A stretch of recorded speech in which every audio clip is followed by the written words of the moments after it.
ভয় পেয়ে ভগবান শ্রীকৃষ্ণের নিকট কিন্তু অর্জুন বলেছিলেন যে কৃষ্ণ, এই যে আমার বিপরীত পক্ষে যে বীর, যে সেনাগণ দাঁড়িয়ে আছেন এবং অজেয় বীর, অতুল প্রভাবশালী, অতুল বাহুবল যার মধ্যে বিরাজমান, যিনি সূর্যের গতিকে রোধ করতে পারেন, যিনি সমস্ত দেবতার সঙ্গে একাকী যুদ্ধ করতে সমর্থ, সে আমার পিতামহ ভীষ্মদেব আমার বিপরীত পক্ষে দাঁড়িয়ে আছে।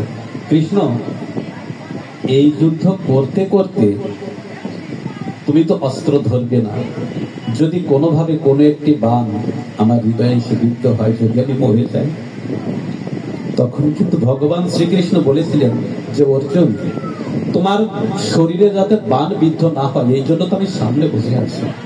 তোমার শরীরে বাণ বিদ্ধ হওয়ার পূর্বে সেই বাণগুলো আমি আমার শরীরে ধারণ করব। তখন বলেছিল কৃষ্ণ, যদি একটি বাণ বলে, আমি তোমার নিকট প্রতিজ্ঞা করছি, তুমি মনে রেখো, এই পৃথিবীতে তুমি অপ্রকট হওয়ার পূর্বেই আমি অপ্রকট হব, আমি তোমার পূর্বে পৃথিবী থেকে চলে যাব। অর্থাৎ তোমাকে মারতে গেলে আমাকে মারতে হবে। আর আমি তোমার নিকট সত্য সত্য প্রতিজ্ঞা করছি অর্জুন, তুমি মনে রেখো, তুমি মারা যাওয়ার আগেই আমি অপ্রকট হব।